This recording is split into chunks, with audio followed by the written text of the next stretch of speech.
You're back at Lesko Free Radio. I got a great show for you today. I've been working on this all week too, so don't miss these items I got for you. Yeah, we're going to learn about how to get rid of those like 100-page contracts that you get from the real estate companies or your credit card companies or banks or anything. How to get rid of all that nonsense that just complicates the heck out of your life. In other words, how to make your life simple for your financial problems, okay?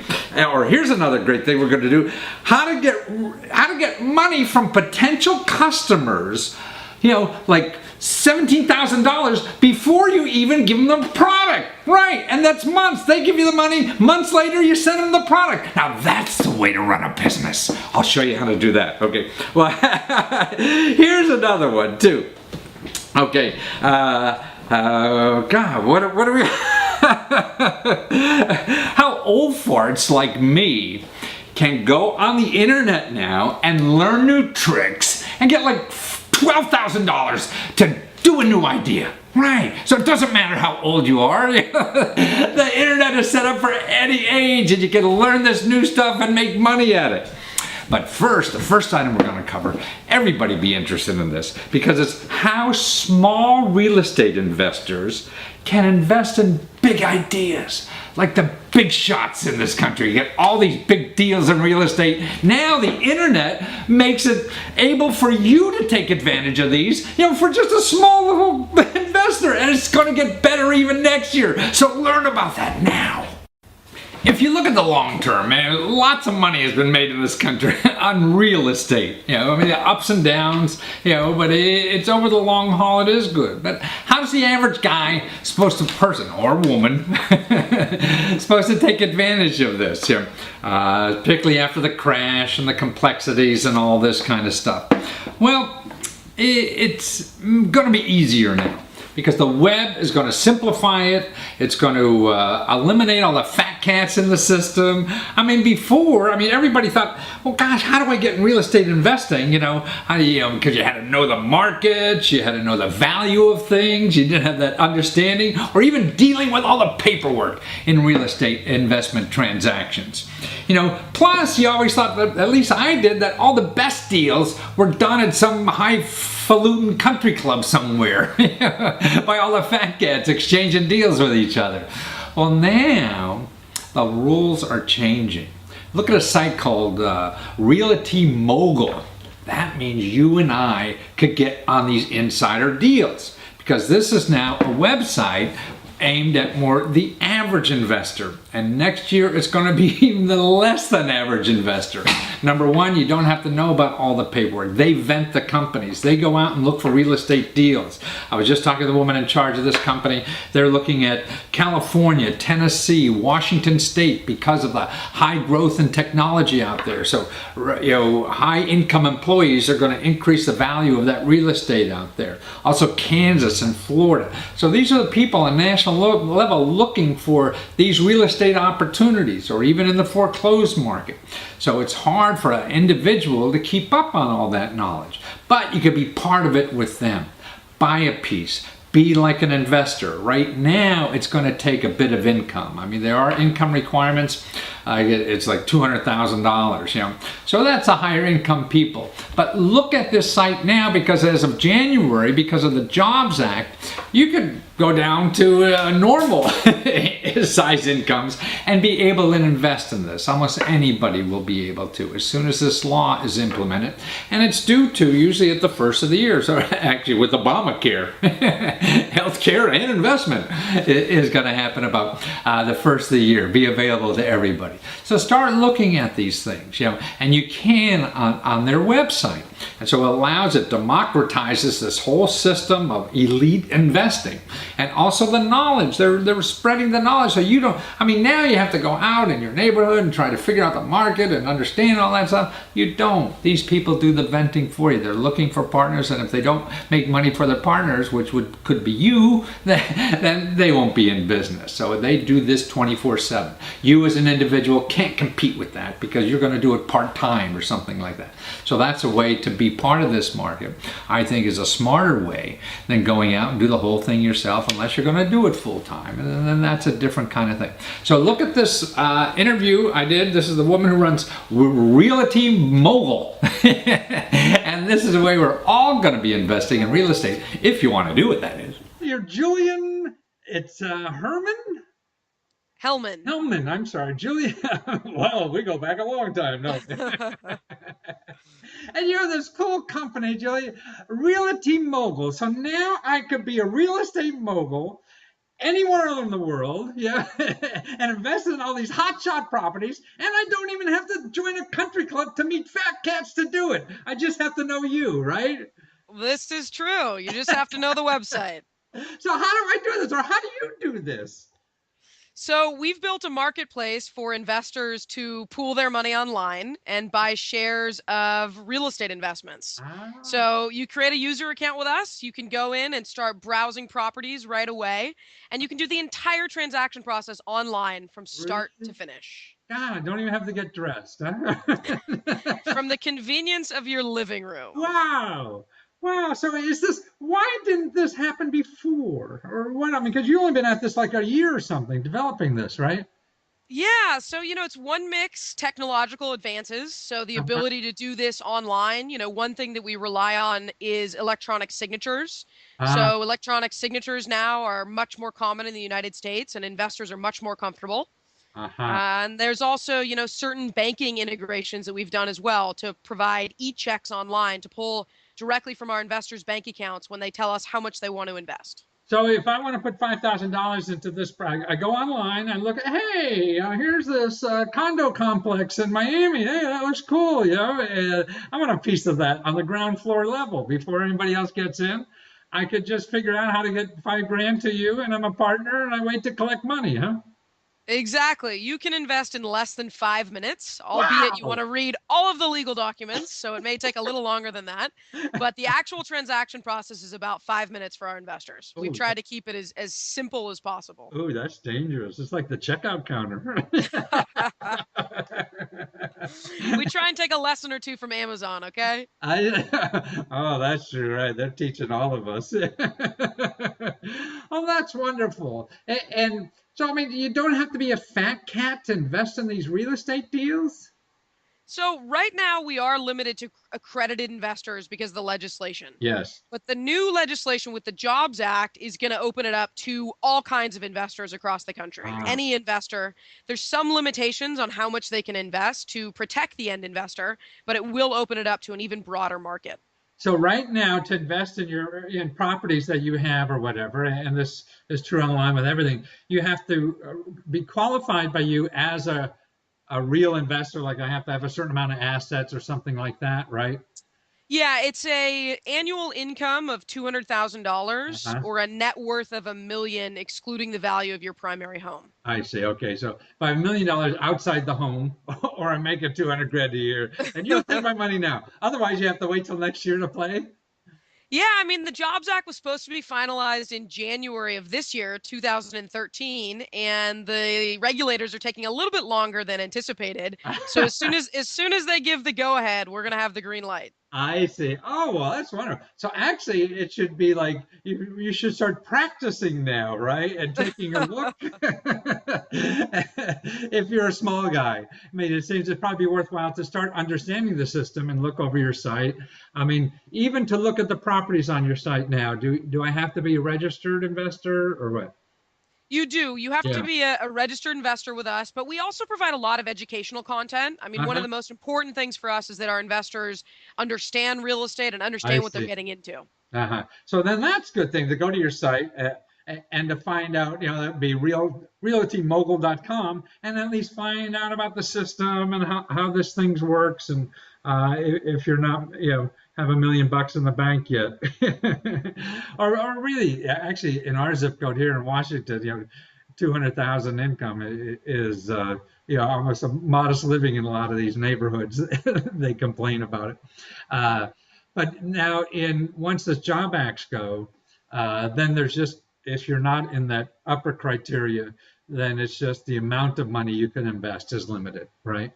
Yeah, exactly. So depending on what your annual income is, there's some limitations whether you can invest $5,000 a I, year or $10,000 a year, well, based on the final regs. yeah, well then I see we have to wait for the government again. Like Ah, this is for the all the government. and well, that's reasonable then, so people don't get stuck. It's not like going to the casino and you're hot and you're you're Like hot. playing blackjack, right? Right, exactly. Well, that's wonderful. So, what kind of trend? I mean, I see real estate's coming back, at least in our market here, and I'm. Yeah, we're seeing a really strong resurgence in the real estate market. We've been doing a lot of analysis on different markets that we invest in. Ah, We're investing in California, Washington, Tennessee, Kansas, and Florida, just to give you an example of oh, some of the really? markets that we're Washington already in. D.C. or Washington State? Washington State right now. Ah, really? And what's the Yeah. attraction? Why Washington State? Washington State in particular, you've got so many big technology companies that are coming in Ah, there. I mean, Microsoft is huge, yeah, Amazon is huge. So they're really supporting the local economy with job growth I, and high incomes. I see. So as the Ah, incomes go up and as the, demand for more engineers and more Microsoft and Amazon folks goes up, yeah, we're really bullish on that market. I see. And your properties, are they commercial or residential or both or what? We do a mix of both. Uh, So on the commercial side, we've been looking predominantly at larger apartment complexes, uh-huh. a 72 unit multifamily property, for example, or a 200 or 300 unit multifamily property. And we also do some on the smaller side, on the residential side, maybe a duplex or a triplex, Oh, to really? allow Yeah. our investors to diversify. So, in other words, it would be, but from an investor standpoint, it wouldn't be for a homeowner standpoint, right? From an investor Yeah, standpoint, I correct. see. So, like, how about these people buying up all the foreclosed properties? These investors buying thousands of them, and are you in that game yet? We're playing a little bit in that game. Yeah. We're working with best in class investors who are Uh, doing that, need capital to fund some of those, pooled investments right. and some of those properties that they're acquiring, renovating, and sticking tenants in for cash flow. I see. Right. It sounds like a marvelous thing to do. I mean, in the long run, I mean, real estate ain't going to be a problem. Yeah. There's always cycles, there's Yeah. always risk, there's always ebbs and flows, but real estate has been one of the greatest wealth creators in the history of America. I mean, it's always, you just have to wait long enough. Yeah. Yep. And no, it's a wonderful thing. And this, I mean, you're giving an opportunity, particularly on when these rules change, that more people can get involved at a lower level, and even probably, it sounds like less risky, because using someone like you versus going out and finding, the local agent or whatever, and um, to buy some property that they don't know anything about. I mean, having somebody involved that really knows the business and being a partner in that sounds less risky than trying to be a mogul by yourself in some city in the country. It's definitely more simple. I mean, we really try and simplify and distill down all the information for our investors so that they can make a decision, Yeah. quickly and with a lot of data. Yeah. Well, thank you so much for being there, and thank you for being exciting about what you do. That's what we need, more people to be. I just love what they do. Too many people out there just miserable what they're doing, and they should get out of that so they're not miserable the rest of us. Okay. We're having a blast, and we just can't wait to work with more investors and keep growing. Great. And so that's realtymogul.com. Mogul.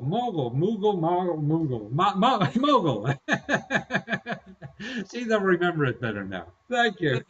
Thank you.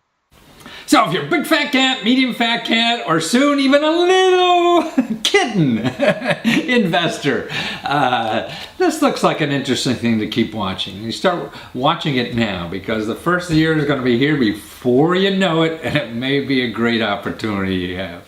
So look at it closely.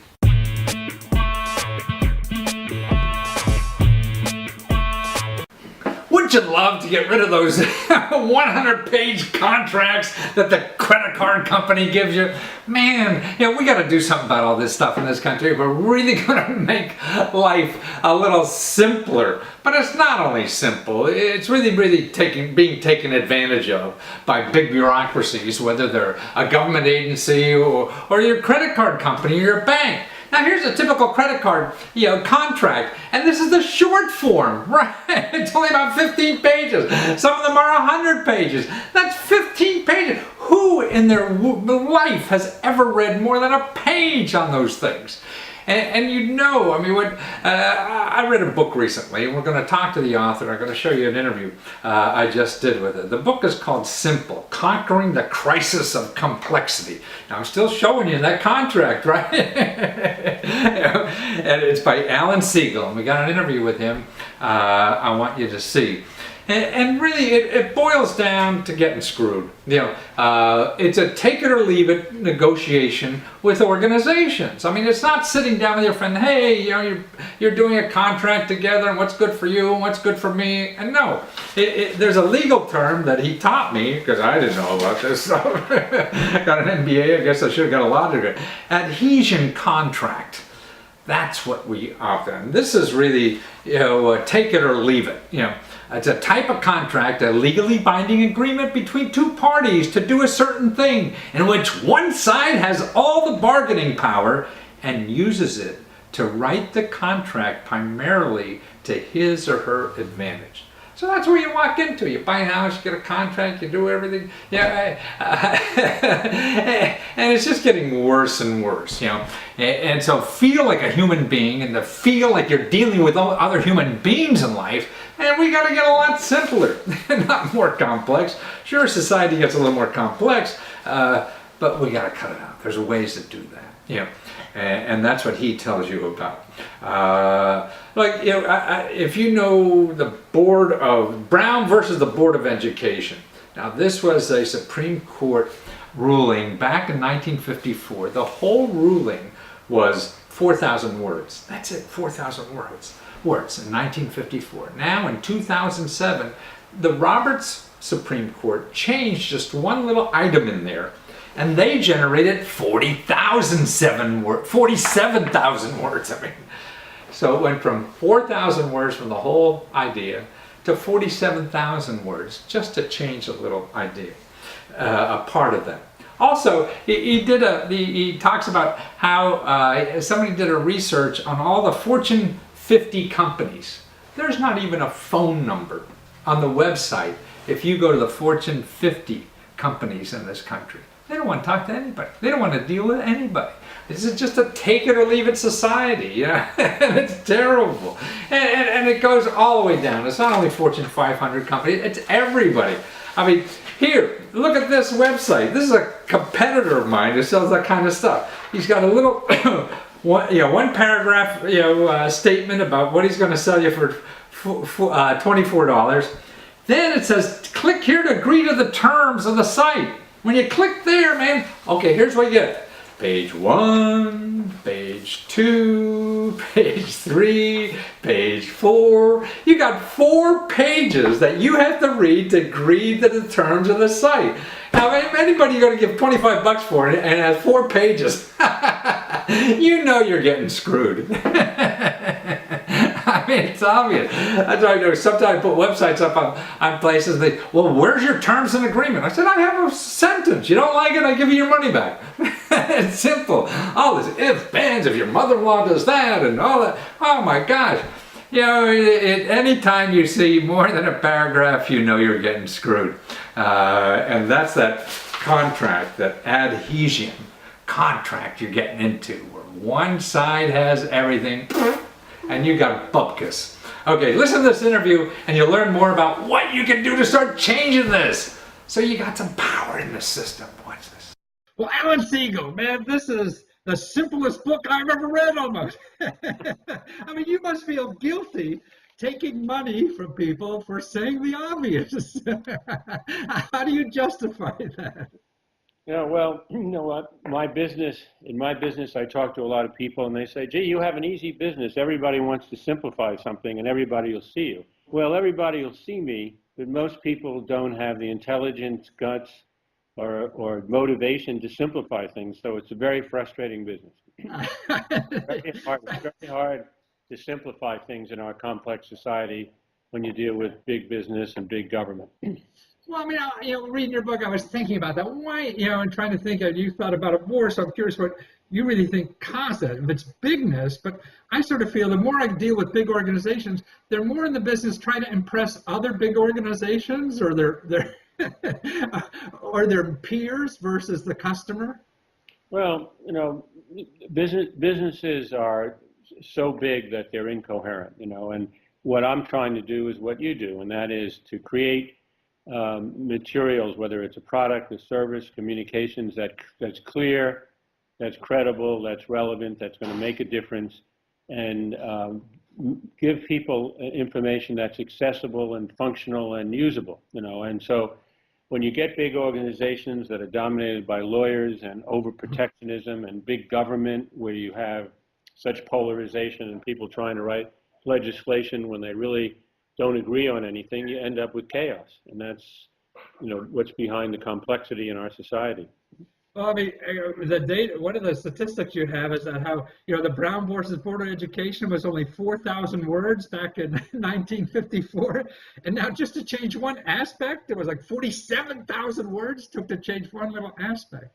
You take the Obama Affordable Health Care Bill, there's 2,200 pages, and then they have to write regulations to make it usable, which could be 50 or 100,000 pages. So, this is the kind of complexity we deal with in our society. That makes it tenable, Right, it's overwhelming. I think the over individual. I mean, that's why you get a mortgage. You get, like, even on the websites. I mean, they have 15 paragraphs before I buy something. I have to say okay, And what's funny is that when I do marketing on the web, they make me have that paragraph. I said, I don't need that paragraph. All I have to do is, why can I give you back your money? I mean, I don't have to have any ifs, ands, or buts or whatever. We live in a litigious society, and we live in a society where lots of big companies try to take advantage of people, or they do it unwittingly by listening to the lawyers and overdoing things. And it's really admirable when you find companies that communicate with honesty, with clarity that you can trust. Well, there are a couple issues there: honesty, clarity, and trust. Well, what are the rules of thumb? I mean, besides reading your book, and it's a simple title to remember, right? Simple. that people should look for or be leery of. What kind of, two-bit philosophy can we give folks to be weary of? Well, we live in a funny society, so. A contract, for instance, whether it's an insurance policy or a consumer note, is a contract talks about mutuality. There are rights and obligations for most parties, both parties. But most contracts we deal with are contracts of adhesion. That's take it or leave it. It's developed by the lawyers for an insurance company or for a bank or for a leasing company or a wireless company, and you have to take it or leave it. So. What's happened that I think is a very good thing is with the internet now and with social networking, people are able to aggregate and get together and put pressure on these companies and put pressure on government to be more responsive and to be fairer and not to be put in an adverse situation. So you take the internet community. So they have contracts and it says, if you're going to use Facebook, or you're going to use Instagram or any of these products, if you use the contract, the first time you use the service, you've agreed to and you're bound by the contract that's at the back of their website, which is unintelligible and has, as we know, aspects of privacy and so on, which could be very damaging to people. Well, the internet people got right on that, put pressure on those companies and got a lot of those things changed. And I think that's what we have to do, American people have to do.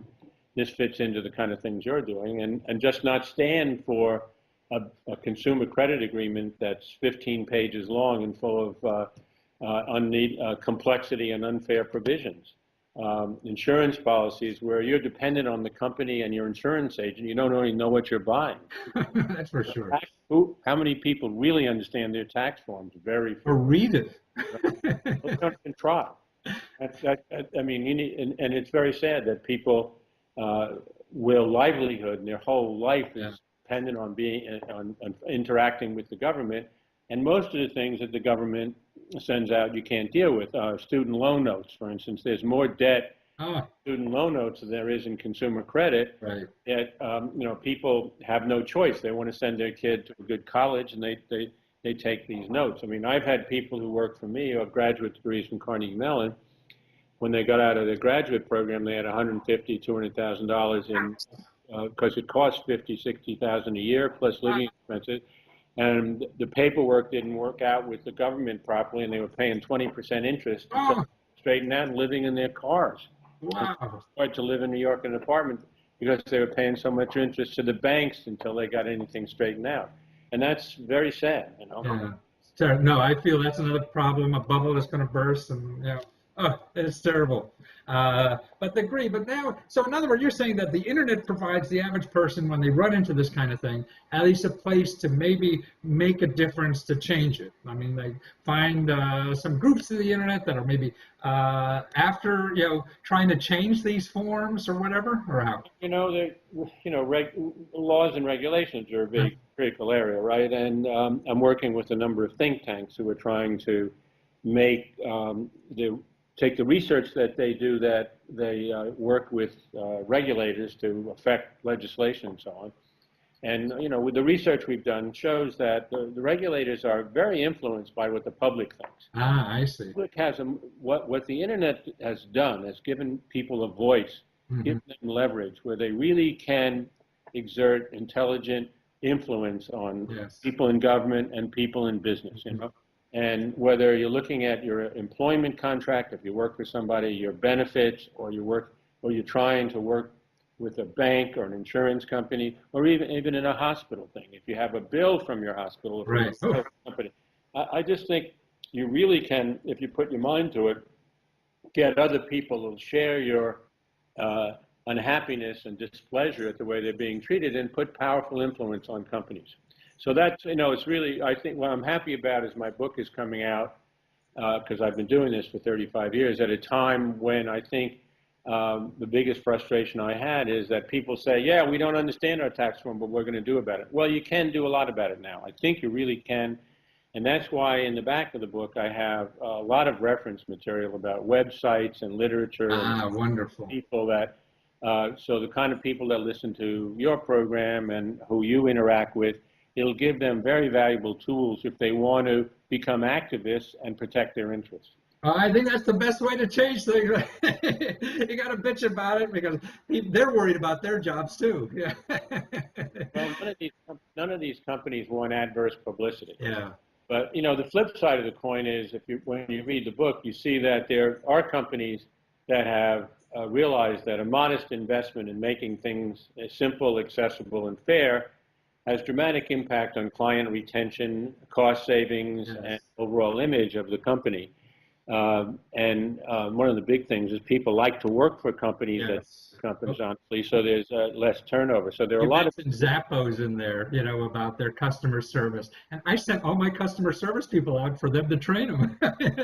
They train your people for free. It's wonderful. So there are a lot of advantages to doing things simply.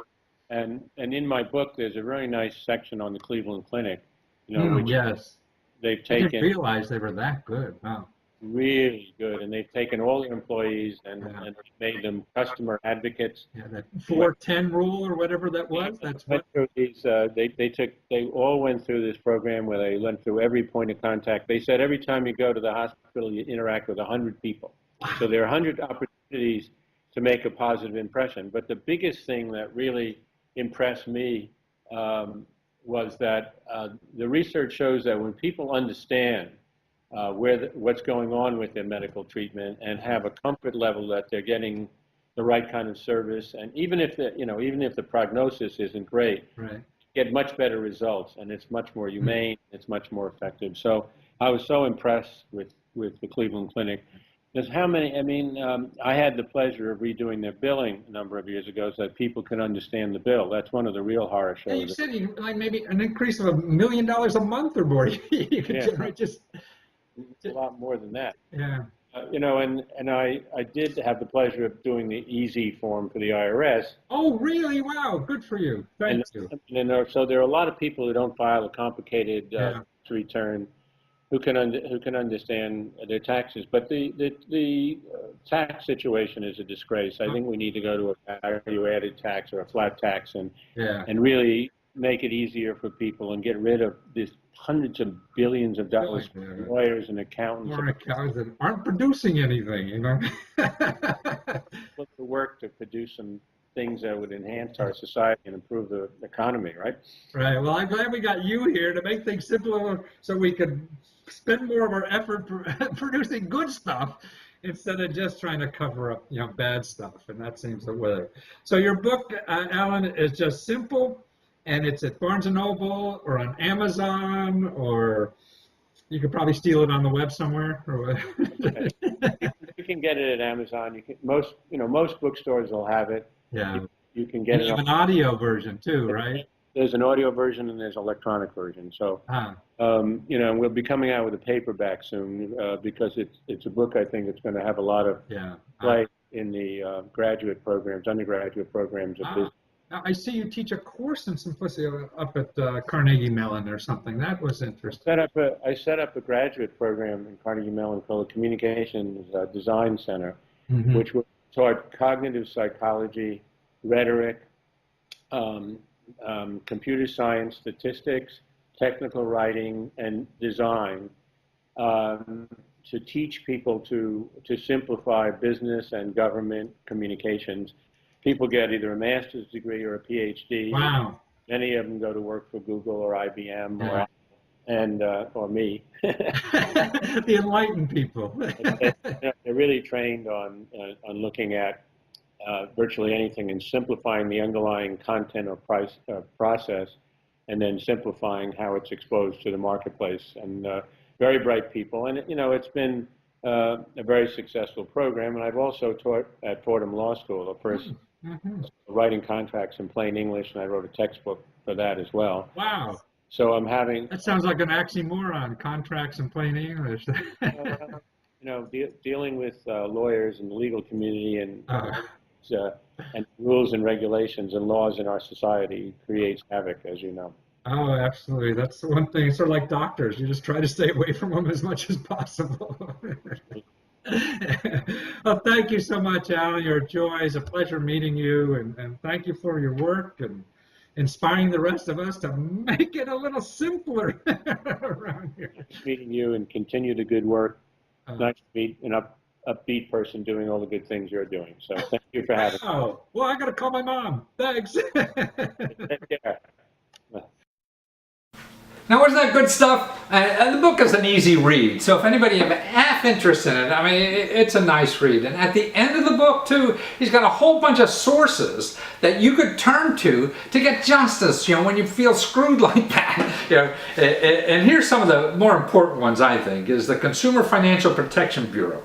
Okay, and that's at consumerfinance.gov. They're a brand new bureau that was set up to handle, all this, the financial services industry screwing people. So you got to get the facts, and they have them for you. It's a good place to complain because, see, if you don't put in a complaint like there, then the people keep doing stuff. Because these bureaucrats that oversee these organizations, if they get enough complaints, then they go after them. And this is the same people who brought you Desert Storm and all the other wars. The government will go after these people, but they have to hear from you to do that.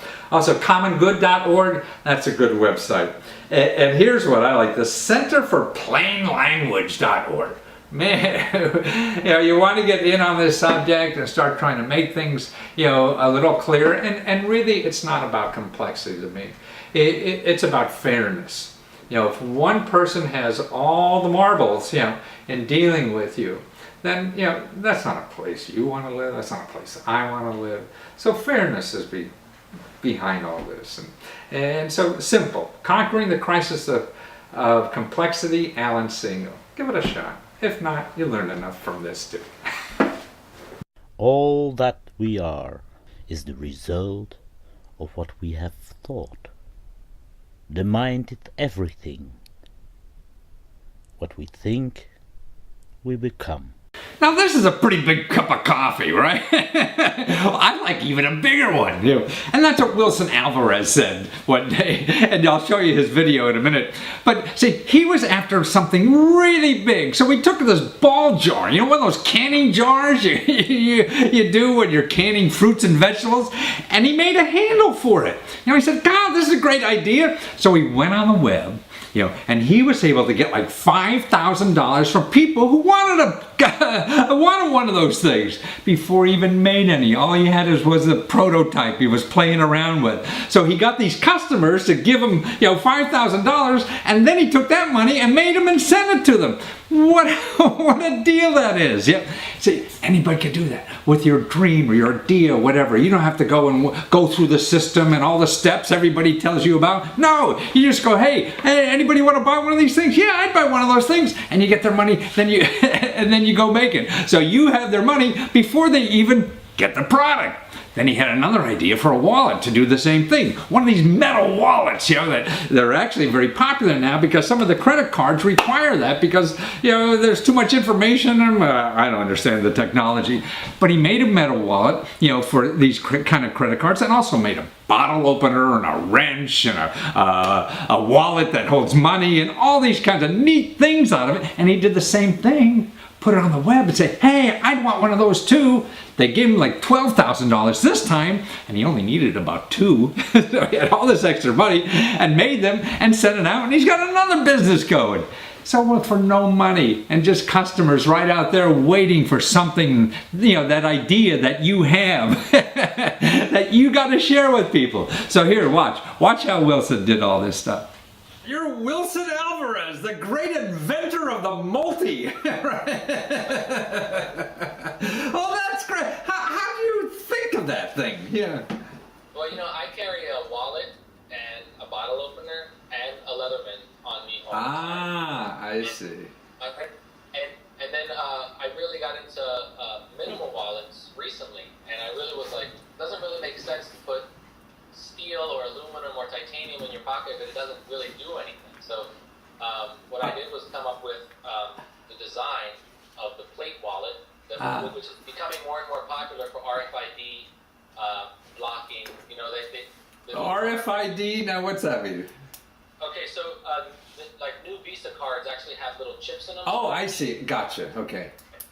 So they can actually take your Visa information without having to take your Visa card.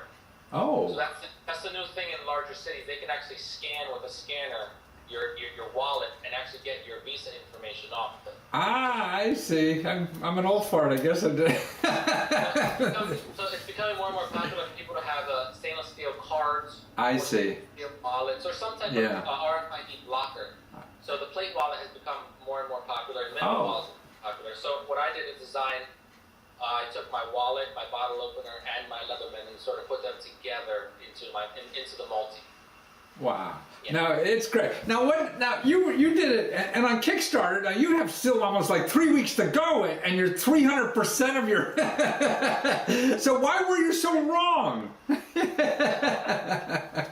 I made all my stuff. I make for myself first, and then if I hear a lot of people when I'm using it. With the multi, a lot of people I heard use every time I use it. What is that? I've never seen something like that. Where you buy one? Oh, you can't buy one. I designed it. So usually, I mean, I've invented so many other things that are just mine. So when I hear stuff like that, I was like, you know what? Since I've already had a successful Kickstarter campaign before this, I really was like, well, maybe there is a market for it. Put it on to see, and it actually seems like there is a market. Oh, wow, it certainly does. I mean, if you're 300% of what you expected. So was that lowball figure, you know, was that with like the minimum you need to produce the stuff or what? That was for the piece of titanium that I need. I see. I really want to make it out of titanium mostly, but it's such an expensive metal. In order for me to get the piece that I needed and then get that cut, that was the minimum price that I needed for that. I see. That's really what I wanted, just to get the titanium and have it cut. So that was the minimum price I needed, but it takes it next. Right, I mean, you look like, you know, you may get 800%, you know, before this thing is over. Well, no, it seems to me, I've just been hanging around Kickstarter the last, 6 months or something like that, and it seems to me that you know, you could have gone to a manufacturer, right, or somebody to take your invention and find somebody to, you know, to give the idea to as an inventor and maybe get something out of it. Maybe, why didn't you do that instead of this? You know, the patenting has become particularly expensive for people. Like, I mean, the average patent comes out to about $15,000. Wow! Yeah. And it's really long, time consuming. Yeah. And also, you know, being young, when I was much younger, made mistakes, so I can't actually go into a bank and say, hey, you know what? I see. All those ex-wives, right? There's not a lot of sort of places for me to go if I want to. My hands are kind of tied. Yeah. So the spin of Kickstarter is really made for people like me who have an idea but don't have any avenue to pursue it. Well, So I think it is the neatest thing because you not only got rid of having that process of find investors, find money, and then go out and maybe sell it and see if anybody buys it. You've cut out the whole system and you just go right to people want to buy that sucker, and they give you money to do it. And so you find out success. You know, the first, you know. It's just amazing to me. I mean, it's just terrific, and you just save time, money, effort, everything by doing it this way to me. Yeah, you know, there's so many new sort of funding. There's Kickstarter, which is the largest. Yeah. Go, another very large. And they become so popular now because so many people have had ideas for so many years, and yet they don't have the funding to do it. Right. And what this does is it also shows you what kind of market. Yes. Well, you got a market. I mean, you sold 150. You know, you have their money before they got anything. You can't ask for that type of that type of marketing genius. I know. Well, I'll tell you the truth. 20 years ago, that's how I used to sell books. I used to put an ad in the Wall Street Journal, see if anybody buy it before I did it, because then I didn't have to work on it for a year. And if it looked like a sale, man, then it's worth working. But to work on something, then hang it out a shingle and nobody shows up, you know. So and this is working for not just inventors, but for artists, for Yeah. writers, for filmmakers. I mean, they put more money into films this year than I think they gave more money than the Academy of Arts. Right, National Endowment of the Arts. I follow that too. There goes my work. My government's going away. It's all gone. I can come and make wallets for you. Yeah. The people, especially my generation. Yeah. We're DIYers anyways. Yeah. So and we if something's not designed, it doesn't mean we can't have it. That just means we Yeah. have to make it. And all my friends are like that. It's just there's no waiting for stuff. You just Exactly. design it yourself, make it yourself, repurpose it yourself. Yeah. Does that make sense? So I think my generation is, and that's where Kickstarter comes from. My Yeah. generation, this idea of let's not wait. Let's sort Yeah, of. it'll take some big company a year and a half to get that sucker out there. Yeah. And it'll be wrong. And you spend all that money, waste all that time, and nobody's going to buy the goddamn thing, you know? So here, you go, hey, you want to buy that? Yeah! And they give you money, they wait a few weeks and get the thing, and you're all done. And it's just terrific. No, I think this is the greatest thing, America's got going for itself. And particularly for entrepreneurs like you, to inventors, to get that stuff out there. Your first one, you said your first idea was taking a ball jar and making what was that? You have a copy of that? Yeah, right here. So I see. This was made for my wife. My I wife. see.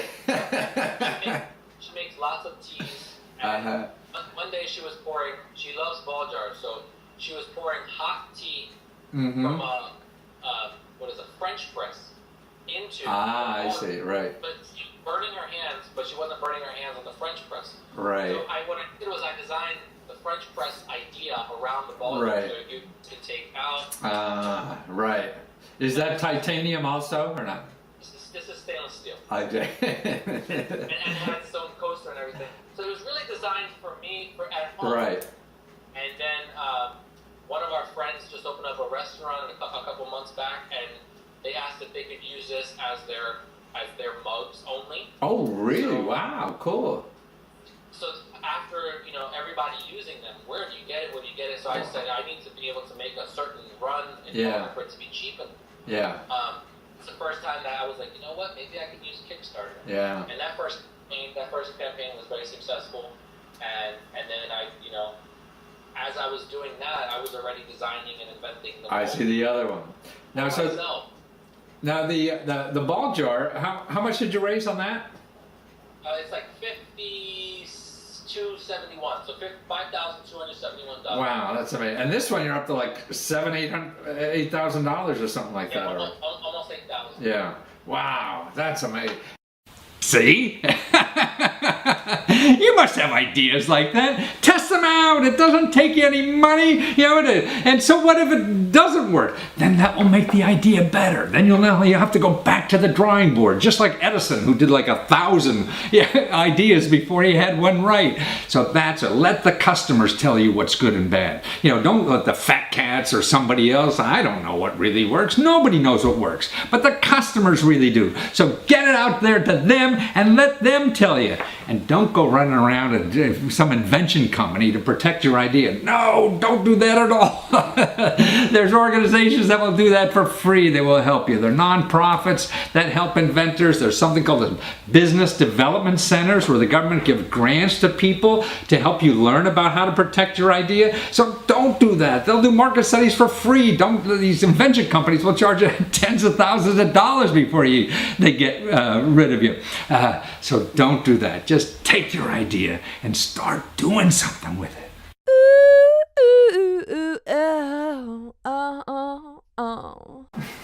You know, I'm 70 years old already. And I made a bunch of money selling reference books over the years.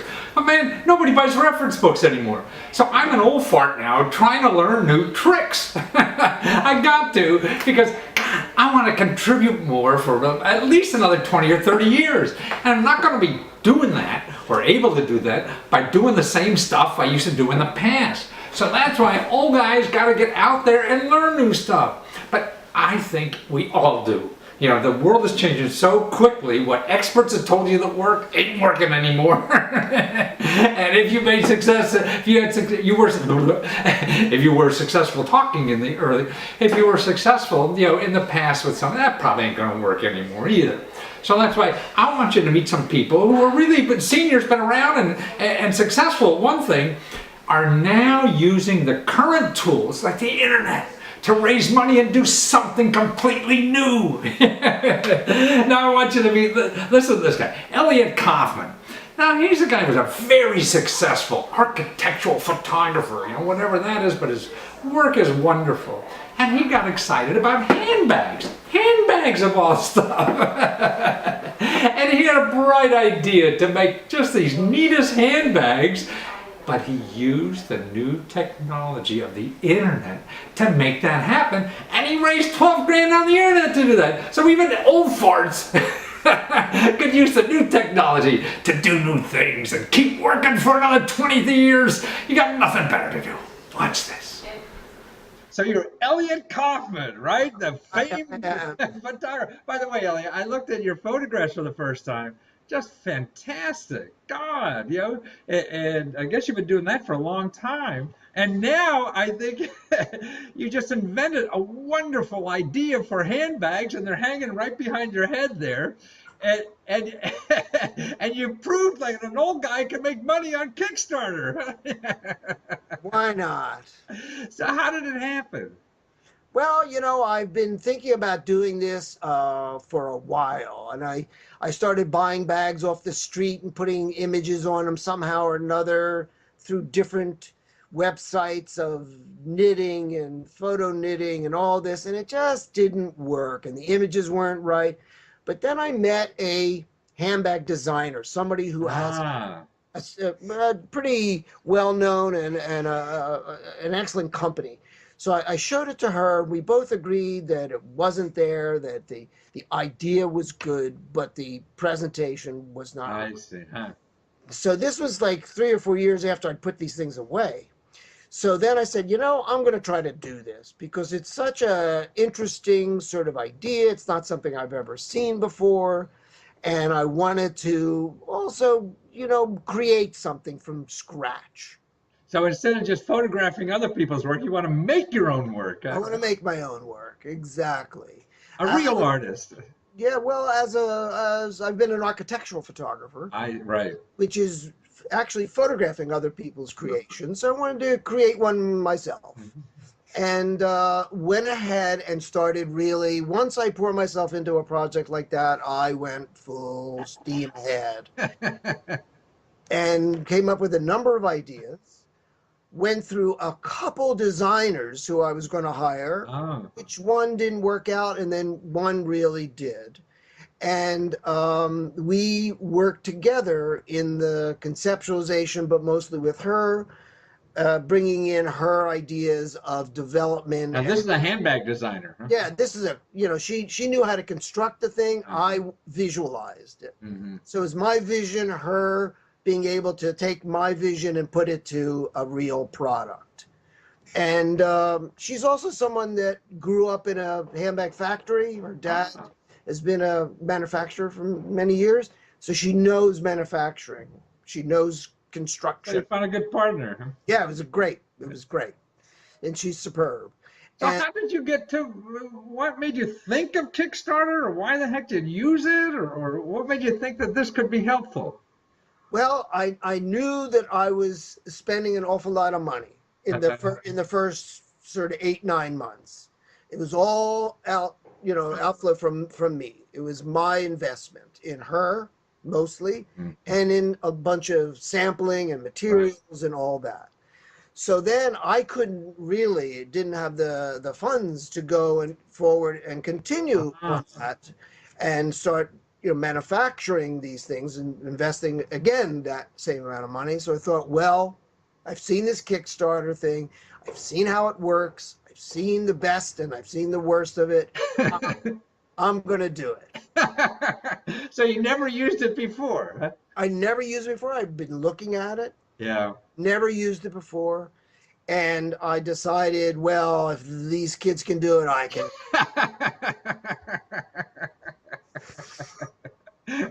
Great. One for the old farts. Yeah, and I've got kids all those ages of those kids. I see. They encourage me to and say, oh, they did? Yeah, I learned from my kids too. That's great. Just go do it, Dad. So were you planning for failure when you did it at all? Or, you raised like $12,000 in, what was it, a month or what?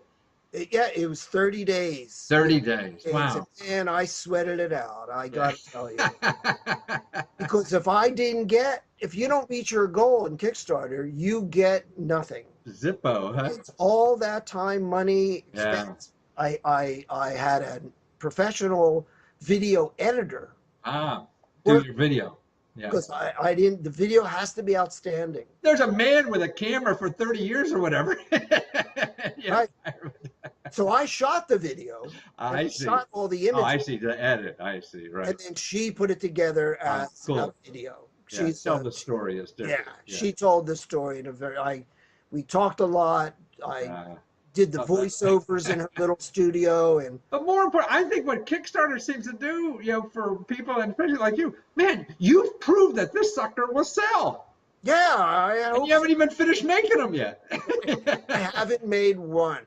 I've made all of these samples that you see in the back, which are very expensive to make, but I have a complete set of all three. I have done 3 designs, and I've done all of the sizes of the bags, the totes, the medium size, and the small zip pouches, in all the designs behind me. So if you had the money to get further to make more products, that 12 grand from somewhere else, then you'd be sitting there, still don't know if they sell, right? So this way. Yeah, and then I'd owe people that money. I would owe people that money. Right. And this way, your customers gave you the money. They gave me the money to do the first production, to give them their rewards that they signed up for as their pledges. And they basically financed the first inventory. That's why I think it's just a great idea, because you now have convinced yourself in the world that this thing is sellable, instead of just. It is definitely sellable. And there wasn't everybody, everybody who pledged, all the notes I got just said, this is so exciting, so terrific. I can't wait till it comes out. So I'm getting really good feedback from the sort of market, if you call it that way. But a lot of that. How is this different from selling your photography services? I guess that's what you really do, right? Well, the photography is you're selling yourself. Yeah. Here you're selling a product. I see. So you can take yourself one step away from it a little bit and look at it as a business. Mm-hmm. You can do this in your underwear on the beach, right? Right. I mean, in all of the years that I've been a photographer, which has been a long time, I've never really thought of it as a business. Oh, really? Never really approached it as a real sort of entrepreneurial business. It's not. There's too much at stake in it. There's so much emotional aspect to it. Mm-hmm. That when I took myself out of it and looked at it as a business, I was able to detach a little bit and be able to come up with ideas that will take it forward that I was never able to do really with photography. With photography. But you still seem like an artist at it. I mean, you're making works of art that nobody else has done before. Well, I mean, I'm not stopping being a photographer. Yeah. I'm just diverting it into a different medium for a little side action here, a little. Well, you don't know if it's only a side action. How do we find these? I mean, they're not going to be but you're going to have them on your website soon? We're hoping to launch this week. This week, okay. And that's ekaufman.com. No. Where is it? It's the Elliott NYC. So it's the name of the company, ElliottNYC.com. Okay. ELLIOTT NYC. That's the bag company, right? .com. .com. Okay, so go to ElliottNYC.com for the bags, and that'll be out this week. People will see this, who knows when, so you'll be there. But you are Elliott Kaufman, worldwide recognized photographer, and they ought to see those images, man. I mean, you should make sure you got a link to that. Yeah. I mean, they're just stunning stuff, and I'm sure you've known this, but I mean, I don't get a chance to see things like that. So I appreciate your photography. So Thank you so much. Thank you so much. But it's great that you're branching out and using that, but creating new stuff in the world. I mean, instead of having some big factory, do 1,000 or something that you're going to see all over. I mean, you got something that's unique, and it's a joy to the rest of us to see stuff like that. So I appreciate everything you do like this, and taking it from other worlds and other lives and making our life more unique by you creating this stuff. So you keep it up there for the old guys, okay? I will. I'm with you on that, Matthew. Yeah, thank you so much, Elliott. You're welcome. You're welcome. It's been a pleasure. Now, isn't he great? Now that's what life is about. Keep looking out there. Open the doors, open the windows, see all the new stuff that's going on there. I mean, these are waves coming by, and you can jump on them and start having fun. And if you don't know how to do it or you need help, don't go to the internet and put in Google and find out how to get some consultant who's going to charge you thousands of dollars. Go to this place. You want to know how to write that plan to go on crowdfunding sources to do all this stuff. There's thousands of offices that will help you for free. They're called business development centers. The government gives these people grants to help you think about any business idea, even in nonprofit organizations. They're right in your neighborhood. They're already getting money for free to help you. So they're not going to sell you anything. And they can help you with any aspect of taking an idea and running it with it, and doing something not only for yourself, but for the community. Inventing something new, like Elliott did. Helping, a brand new idea get out there. That's what you could be doing. So do it. One must try.